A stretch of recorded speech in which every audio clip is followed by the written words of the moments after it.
Cooper Flagg at Anthony Simons sa Los Angeles Lakers, yan ang ating pag-uusapan. Final seconds. Bryant for the win. Bang! Paul George ipinaliwanag kung bakit itong si Cooper Flagg ay ang comparison daw sa NBA ay si Michael Beasley. Ayon pa kay Paul George sa kanyang podcast, ay meron nga daw kaunting pagka-Michael Beasley itong si Cooper Flagg.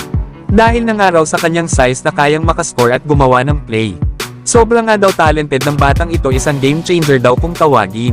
Pero para pa kay Paul George ay hindi niya nga daw alam kung sapat na ba daw ang mga sinabi ng mga tao kung gaano kahusay si Michael Beasley.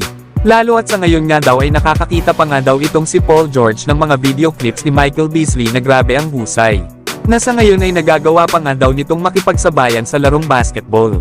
Kaya naman ito daw si Cooper Flagg ay grabe nga daw ang ipapakita nito sa NBA. Yan nga mga idol ang mga sinabi ni Paul George sa kanyang sariling podcast. Sa mga hindi pala nakakakilala kay Michael Beasley mga idol, ay nadraft ito ng Miami Heat noong 2008 bilang second overall pick. May tangkad nga itong 6'9" at isang mahusay na scorer. Kaya nga rin ito na magdala ng bola na parang gwardiya, kaya isa itong malaking threat sa buong area sa loob ng court. Na ngayong 2024 ay itinanghal pa ito bilang MVP sa Big 3. Kaya kahit hindi naging superstar itong si Michael Beasley sa NBA, ay maituturing pa rin ito na isa sa mga mahuhusay na player na naglaro sa NBA. Kaya naman ngayong paparating na 2025 NBA Draft, ay inaasahan na itong si Cooper Flagg ay ang magiging number 1 overall pick sa kanilang draft class. Nasa tangkad kasing 6'9" ay may skillset itong ball handling, playmaking at scoring sa 3 levels. Kaya sa size at skills nito katulad ni Michael Beasley ay mismatch talaga ang mga makakaharap nito pagdating niya sa NBA. Pero mga idol, ibang player itong si Cooper Flagg at malaki ang potential na mas mahigitin niya ang narating ni Michael Beasley sa NBA. Ibang work ethic at commitment nga ang ipinapakita nito para sa kanyang sarili. Kaya naman ay malaki ang chance na mas malayo ang kanyang mararating sa NBA kesa kay Michael Beasley. Na ang naghihiwalay nga sa dalawang manlalaro ay ang pagiging defensive player nitong si Cooper Flagg. At nakikita nga ito bilang future all-defensive team candidate. Pero kayo mga idol, ano ang masasabi nyo sa mga sinabi ni Paul George? Samantalang Los Angeles Lakers may bagong trade package para makuha itong si Anthony Simons kasama ng dalawa pang player sa Portland Trail Blazers. Malaki nga daw ang upgrade na mangyayari sa Los Angeles Lakers sa nasabing trade na ito. Na kung saan ay makukuha daw nila sila Anthony Simons, Matisse Thybulle at Dope Reed. Habang makukuha naman ng Portland Trail Blazers itong sila D'Angelo Russell, Rui Hachimura, Jalen Hood-Schifino at ang 2029 first round pick via Lakers. Nasa trade nga daw na ito ay alam naman daw natin na itong Los Angeles Lakers ay naghahanap ng isang guard na upgrade kay D'Angelo Russell. Kaya kung willing daw ang Lakers na ibigay ang kanilang 2029 first round pick, ay makukuha daw nila ang player na magpapalakas sa kanilang point guard position sa ngayon. Nababagay daw talaga itong si Anthony Simons sa Lakers kasama nila LeBron James at Anthony Davis. Lalo at ito daw si Anthony Simons ay solid ang skill sa bola, na kung saan ay kaya nito ang makagawa ng sarili niyang tira. Mahusay na ball handler at playmaker, higit sa lahat ay isang 3-level scorer sa loob ng court.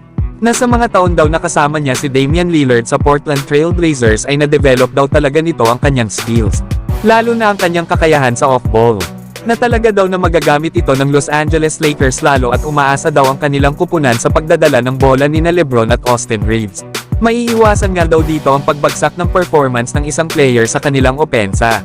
Kaya bagay na bagay daw talaga si Anthony Simons sa kupunan ng Los Angeles Lakers kasama nila LeBron at Davis. Samantalang makukuha din ng Lakers ang isang solid na wing defender na si Matisse Thybulle. Magandang addition nga ito sa Lakers na mapapalakas nito ang kanilang depensa. Na last season ay may average itong 5 points, 2 rebounds at 1 steal per game. Pero ang isa pang solid na makukuha dito ng Lakers sa Portland ay ang sentro na si Dope Reed.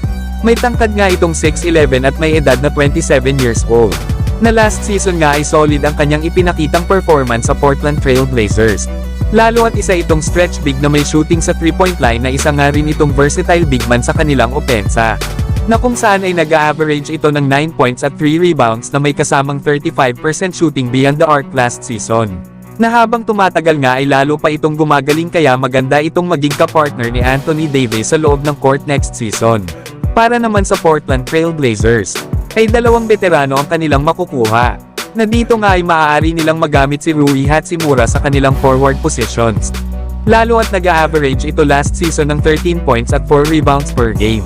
Isa nga itong versatile forward na mapa-opensa at depensa ay maaasahan. na kung mabibigyan nga lang ito ng pagkakataon na magkaroon ng mahabang minuto, ay possible pang maging pang all-star ang kanyang performance. Habang makukuha nga rin ng Portland ang veteranong si D'Angelo Russell. Bagamat solid ang kanyang ipinakita last season na may average na 18 points at 6 assists per game, ay malabo naman na mag-stick dito ang Portland Trail Blazers lalo at nasa rebuilding team ang kanilang kupunan. Isa pa ay meron na silang Scoot Henderson at Shadon Sharpe na parehas mga point guard. Kaya possible lang din na i-trade ito ng Blazers lalo at nasa expiring contract na rin naman si D'Angelo Russell. Para naman kay Jalen Hood-Schifino ay maganda ito na i-develop pa ng kanilang kupunan kasabay ng kanilang mga young players. Pero ang pinaka-solid talaga na makukuha dito ng Portland sa Lakers ay ang kanilang future 2029 first round pick. Unprotected nga ito kaya naman iniisip ng mga NBA insider at mga GM na ito ang pinaka-phenomenal na trade asset sa taon na yon.